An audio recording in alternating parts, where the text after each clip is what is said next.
Good afternoon. Thank you for joining us. I'm Congressmember Judy Chu, and I serve as chair of the Congressional Asian Pacific American Caucus, or what we call CAPAC. I want to thank all of the CAPAC members who are here with us today to kick off Asian American, Native Hawaiian, and Pacific Islander, or AANHPI Heritage Month. During this press conference, you will hear from many of our CAPAC's leaders who work tirelessly every day in the halls of Congress to advance the needs of AANHPIs across the country. Today, AANHPIs represent over 23 million people, and we are the fastest growing racial or ethnic group nationwide over this past decade. We strengthen this nation every day as healthcare workers, entrepreneurs, teachers, scientists, artists, athletes, military service members, public servants, and more. Let me be clear, America has always been made stronger by the contributions of our AANHPI communities. Our histories, cultures, and experiences are deeply woven into the fabric and history of our nation. Over 150 years ago, Chinese railroad workers built our nation's first continental railroad.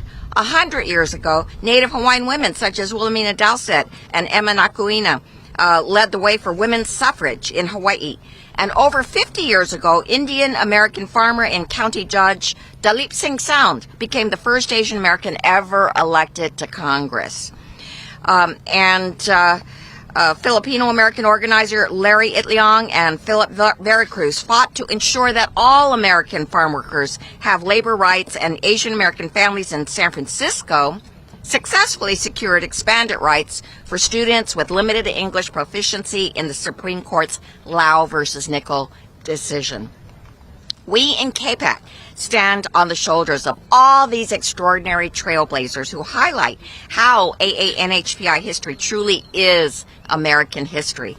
As chair of CAPAC, I'm thrilled that again we have a historic 21 AANHPI members in the 180th Congress.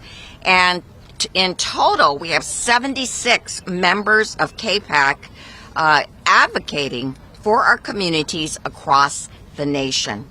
And I'm so proud to follow in the footsteps of leaders like Norm Mineta, Robert Underwood, and Patsy Mink in leading this caucus. This has been enabled us to leverage the power of our AANHPI community on Capitol Hill for 30 years. And in fact, our 30th anniversary is in just a few weeks on May 16th. And our power has grown immensely since CAPAC's inception. Just in the past few years, we have achieved many major accomplishments.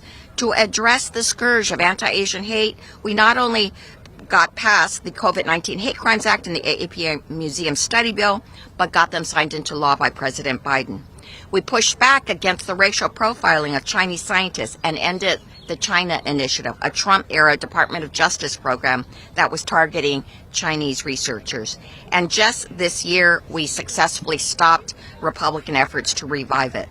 Our members will always use a seat at the table to push for the rights and needs of our community. The AANHPI community is comprised of over 70 racial and ethnic groups that speak over 100 languages, each with our unique stories. So our community's needs are also remarkably diverse. And that is why it was such a major win for our caucus and indeed all of our AANHPI communities last month when the Office of Management and Budget published revisions to the federal minimum data standards for race and ethnicity that increases the disaggregation of AANHPI data across every single federal government for their collection and reporting. This is a once-in-a-generation breakthrough for our communities, earned after years of tireless advocacy by community organizations, and we look forward to working with our partners in the Biden-Harris administration to ensure timely compliance. CAPAC was only able to deliver these wins because AANHPIs have a seat at the table in Congress where these decisions are being made and with the steadfast partnerships of our community advocates. At the same time, there's so much more work left to be done. We must remain vigilant in combating ongoing anti-Asian hate and rhetoric, protecting diversity, equality, and inclusion initiatives and affirmative action, achieving health equity, advancing economic justice, addressing unique challenges faced by the NHPI communities, and expanding language access in federal programs, just to name a few of the issues. So today, as we kick off AANHPI Heritage Month, I encourage you to hear from our members about the most pressing issues that our communities are facing. So now I'd like to introduce our CAPAC's Healthcare Task Force co-chair. He has to run off to a hearing, so I want him to go first, and that is Congressmember Ami Berra. Happy AANHPI Heritage Month. And that's a mouthful, but it's important because that just demonstrates the broad diversity of our community. I'm proud to be one of the executive members of CAPAC and also serve on the Healthcare Task Force as co-chair. As a doctor, this is a time for us to celebrate the rich diversity, but to understand, as Chairwoman Chu said, how diverse the AANHPI community is. 70 different languages, cultures, traditions. And in the healthcare space, when we see these patients, we need to understand that diversity. We need to make sure we're culturally sensitive, that we're providing information and data and meeting our patients where they are. That's why I want to applaud the Department of Health and Human Services and our good friend, Secretary Becerra, for releasing an updated department-wide language access plan that seeks to address these language barriers and continues to strengthen language access. We all look forward to working with the department to implement this plan to ensure our communities are being served regardless of their level of English proficiency. We know that there's much more to do in terms of including the diverse AANHPI community in clinical trials and making sure that we're meeting them where they are in addressing the unique healthcare concerns of those communities. And we look forward to working with the Department of Health and Human Services and the Biden administration to continue to make sure all of our community has access to healthcare that is affordable and culturally sensitive. So thank you. Thank you for your leadership, Congresswoman Chu. Thank you. Thank you, Congressmember Berra. And now I'd like to welcome our House Democratic Caucus Chair and CAPAC Associate Member Pete Aguilar. Thank you so much. Thank you so much. I want to acknowledge and welcome everyone to the Asian American, Native Hawaiian, and Pacific Islander Month. It's an honor to be here and to also lift up Judy Chu's leadership as such an important member of the Democratic Caucus in her role as CAPAC Chair.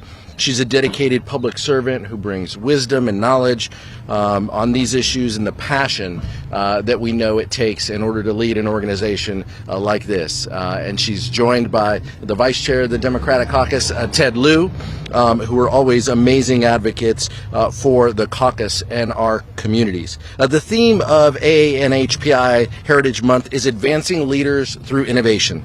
It inspires us to continue elevating members from communities, their voices and perspectives, and the decisions that are being made here in the Capitol. Today, I'm proud to stand by the largest coalition of AANHPI members of Congress in our history. As a member of the Congressional Asian Pacific American Caucus, I'm also excited to celebrate CAPAC's 30th anniversary as well. Since its creation, CAPAC has successfully fought to increase the members and the numbers of AANHPI representation in Congress, reaching the record numbers that we have today. But we know our work is not done. We still need to work to keep our communities safe, to forge a more equitable and inclusive future across the country, and to make sure that these halls of Congress look like the communities in which we serve. We have an amazing lineup of speakers for you to hear from today who are all delivering on this promise. Thank you so much. Thank you, Judy. Thank you. And now I'd like to introduce CAPAC's first Vice Chair, Congressmember Grace Meng. Happy AANHPI Heritage Month, everyone. I also want to thank our awesome chairwoman, Judy Chu, for her steadfast leadership, and also recognize and applaud all of my CAPAC colleagues for their tremendous work on behalf of our collective community. Every year during the month of May, we celebrate the many ways in which Asian Americans, Native Hawaiians, and Pacific Islanders have helped make the U.S. into the country it is today. Although many of us also commemorate this month outside of the month of May, I'm grateful to take this time to highlight our many achievements and contributions. I'm proud to be leading the effort to create a national museum in Washington, D.C. dedicated to the history, cultures, and accomplishments of Asian Americans, Native Hawaiians, and Pacific Islanders. The process to establish this museum began in 2015 when I first introduced legislation to establish a commission to study the creation of a museum. In 2022, I stood by President Biden's side with many of my colleagues here today, and of course our Senate sponsor, Mazie Hirono, to sign our National Museum of Asian Pacific American History and Culture Study Bill into law. And this was our first step to creating this first ever National Museum as part of the Smithsonian Institution that will preserve and celebrate all of our histories and cultures.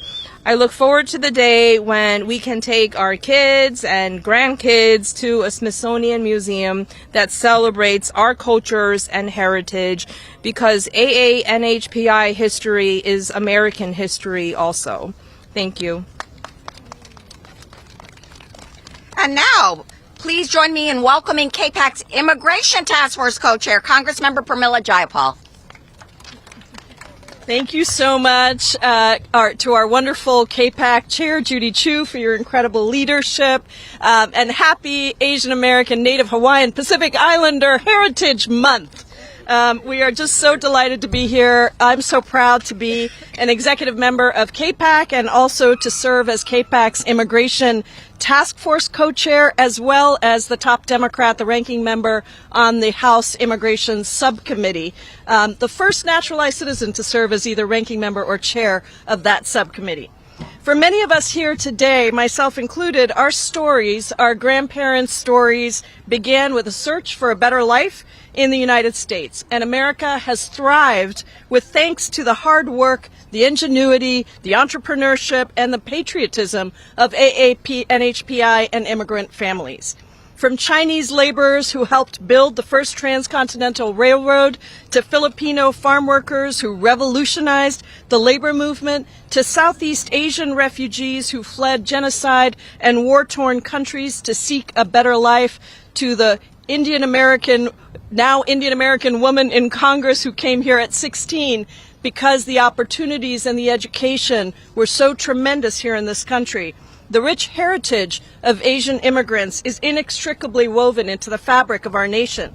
But instead of embracing that rich heritage of immigrants or recognizing the tremendous contributions of immigrants every single day, strengthening our economy, politicians continue to demonize immigrants. For Asian immigrants in particular, treating us like eternal foreigners, using us as political pawns to gain votes through fear-mongering and anti-Asian hate.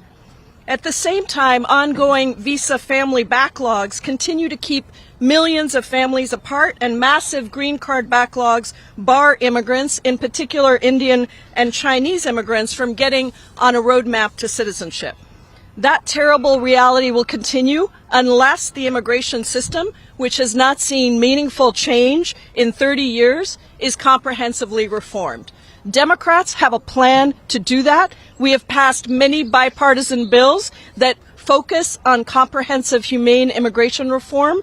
And the reality is we will not let up until we get those bills passed. That's why I'm proud to join members of CAPAC in taking important steps to bring dignity to immigrant families and children through legislation, and to work with our president, President Biden, to address as much as possible, including the visa backlogs that keep families apart.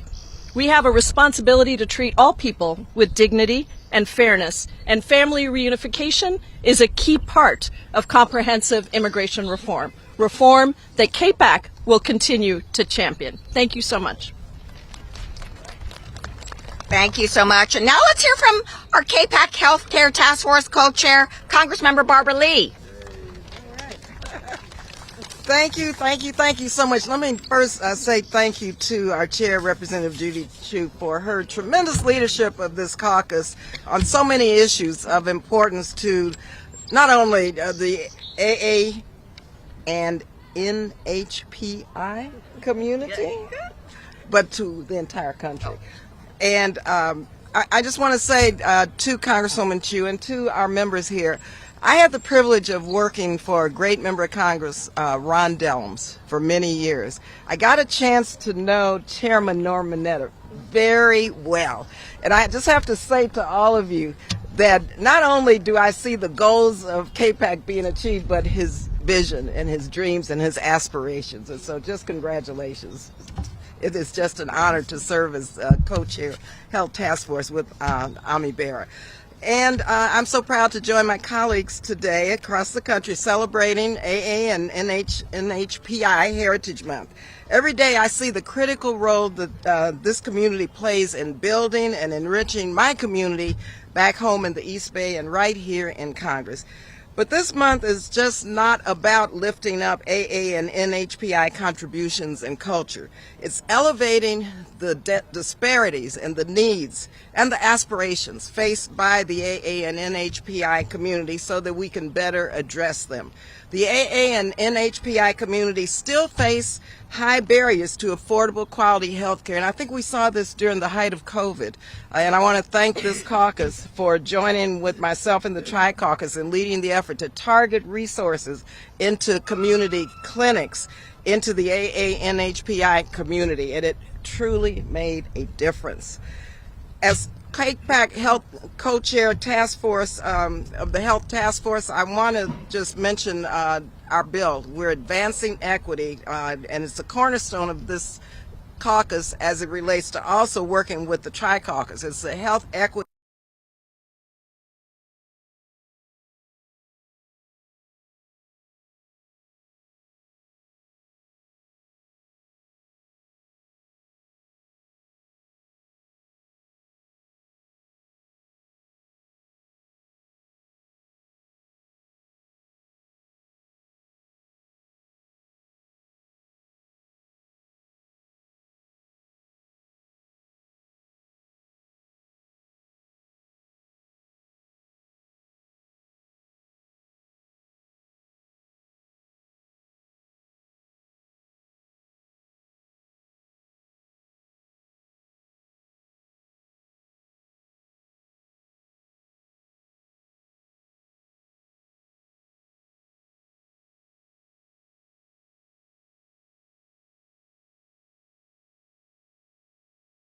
Amendment and ensure low-income women and women of color can access abortions. And also I just want to recognize our chair, who is the author, the principal sponsor of the Women's Health Protection Act, which would put into federal law the right to an abortion and much more.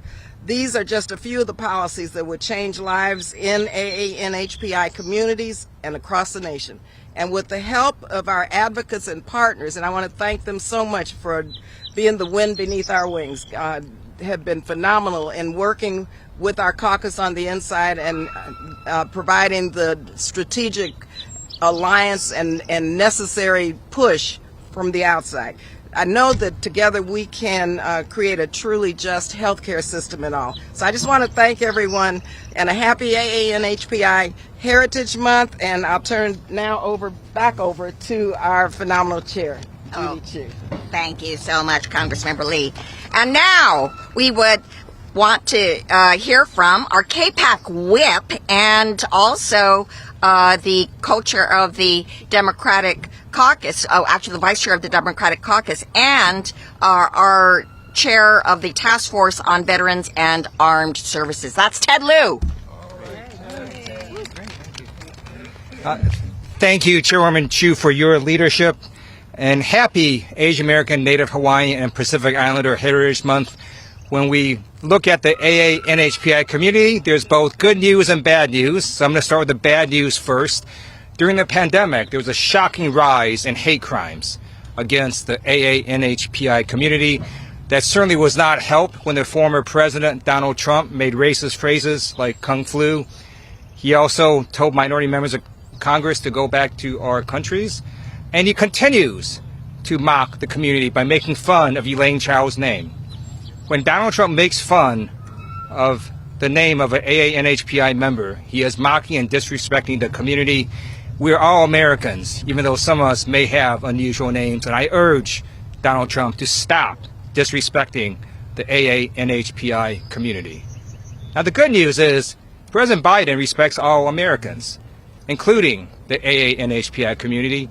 He signed the bill authored by Grace Meng and co-authored by Judy Chu and many others to combat hate crimes during COVID-19 against the AANHPI community. He has also issued executive orders to combat hate crimes against all Americans, including the AANHPI community. And on another note, the U.S. Census reports that the AANHPI community is the fastest growing community in the United States. The population has more than doubled in size since 2000. Now back to my script. I just wanted to note that as a veteran, I'm pleased to serve as CAPAC's chair of the Veterans and Armed Services Task Force. And I note that during World War II, over 100,000 Japanese Americans were wrongfully interned because of their ethnicity. And at the same time, a number of them served in our military. For example, the 442nd Regimental Combat Team fought in World War II. They became the most decorated unit for its size and length of service in the history of the U.S. military. That's one example of the bravery of the AANHPI community. They and all veterans deserve the benefits that our VA can offer them. And I want to, again, wish everybody a happy AANHPI Heritage Month. Thank you, Congressmember Lieu. And now, please welcome CAPAC's freshman representative and Native Hawaiian and Pacific Islander Task Force co-chair, Congressmember Jill Tuda. Thank you, Judy. Aloha. Konnichiwa. Mensore and haitai. Happy AANHPI Heritage Month, or Asian American Native Hawaiian Pacific Islander Month. That is a mouthful, but we are worth absolutely every single breath you have to take to say our name and to recognize us. And again, also, as you've heard over and over, congratulations to CAPAC on 30 amazing years. As a Yonsei of Okinawan descent and the representative of a district that has the most NHPI population in the country, every single month for me is AANHPI Heritage Month. We are the fastest growing population, as you've heard today, in the United States, 7% and growing. Total population of the United States, 7% look like us. We represent 70 ethnicities. We speak over 100 different languages and dialects. We are a diverse diaspora. And while that diversity is our strength, it's our superpower, I would say, it has also been, quite frankly, one of our greatest challenges. Too often, as you've heard today and we've talked about time and time again, we are lumped together as one monolithic group, forced to choose on a piece of paper on a survey, Asian or Pacific Islander, or even worse, other. We are more than other. That's why CAPAC, as you've heard today, has pushed so hard to make sure that the data that government receives is disaggregated so our people and our communities can truly be seen. Without disaggregated data, our people have been and will be left behind. When you look at the persistent inequities we face, economic and health disparities that we live with, income and opportunities gaps that we experience, these are all the devastating byproducts of being all lumped together, failing to see us for who we truly are and address our unique needs and challenges, as Ami said, meeting us where we are at. And so it was a great accomplishment for us to finally get OMB to pass the data disaggregation it did in SPD 15. And while that's an amazing start, it is just that, a start. We have to do more so that at the end of the day, we can all truly be seen. I want to close with a little personal, aside and story. Just last week, I was able to go to Maui High School, where in front of hundreds of young Maui High School students, I was able to sit and present to them one of our newest quarters in our collection. And who knows who's on that quarter? Patsy Meng? Patsy Takemoto Meng. Hundreds of students for the first time will now be able to get change at a store, pull something out of their wallet, and see themselves. See a champion. I reminded them when I was growing up, no one on our currency, definitely no one in these buildings here, looked like us. Now, thanks to CAPAC's amazing advocacy, the strength of so many leaders, we have changed that tide. And now when our children look down at the no small change in their hands, when they look to the halls of Congress, they look at the people that are making life and death decisions for them, they see themselves. So congratulations again to CAPAC for 30 amazing years, and I cannot wait to see where we go in the next 30. Mahalo, everyone. And now, our CAPAC's Housing Task Force Chair, Congressmember Al Green. Thank you very much, Madam Chair. It is a preeminent privilege to be with you at any time.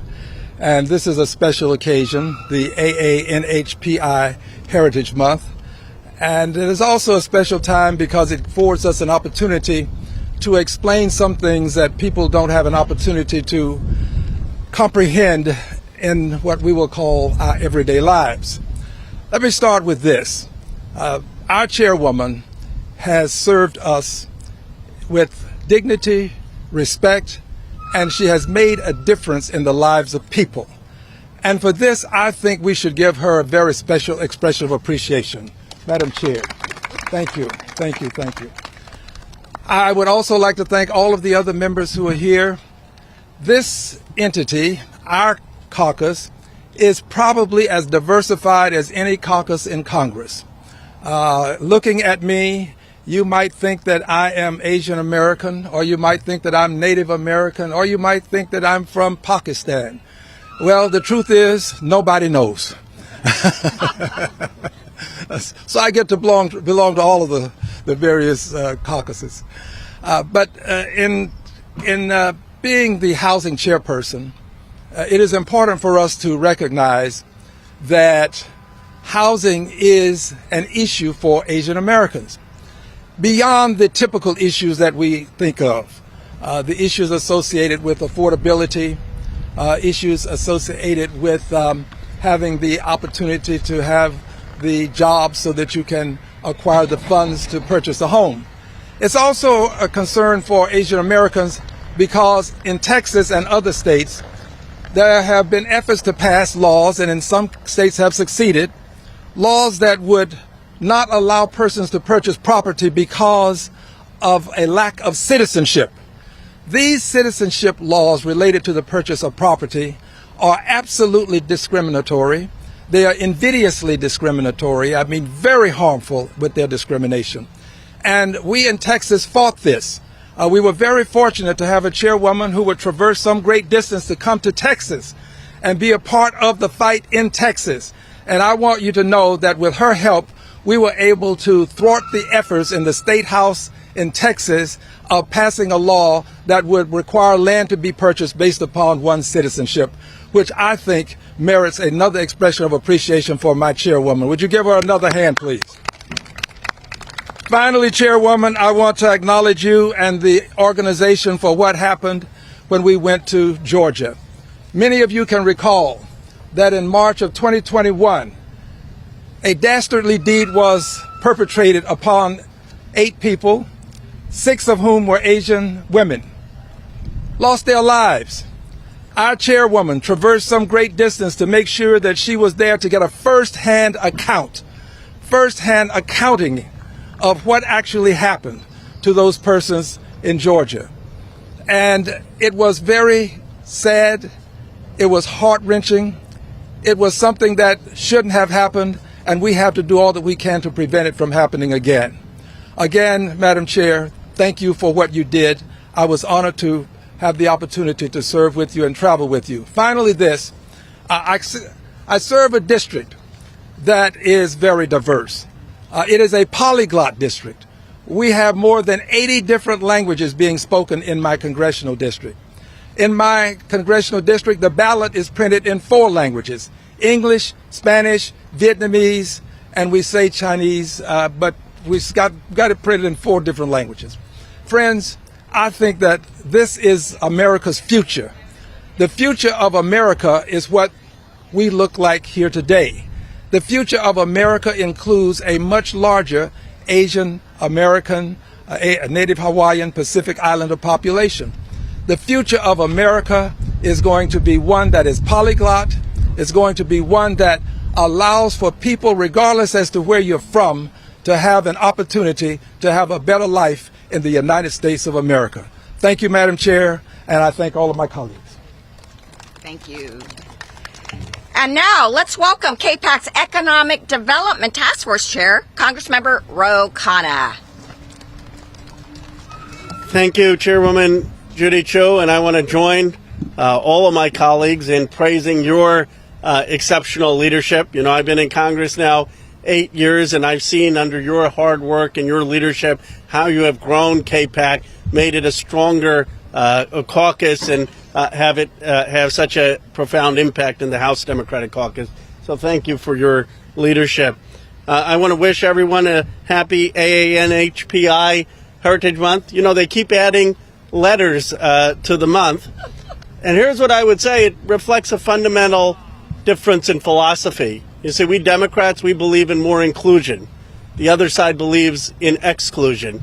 We try to include more people. They try to exclude people. And that, in my view, is really the central difference in philosophies in this country.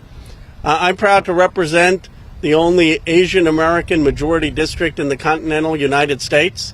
And I'm very proud of my district. We have $10 trillion of value, Apple, Google, Intel, NVIDIA, Tesla, all in the district, extraordinary amount of startups leading the world in AI and next generation technology.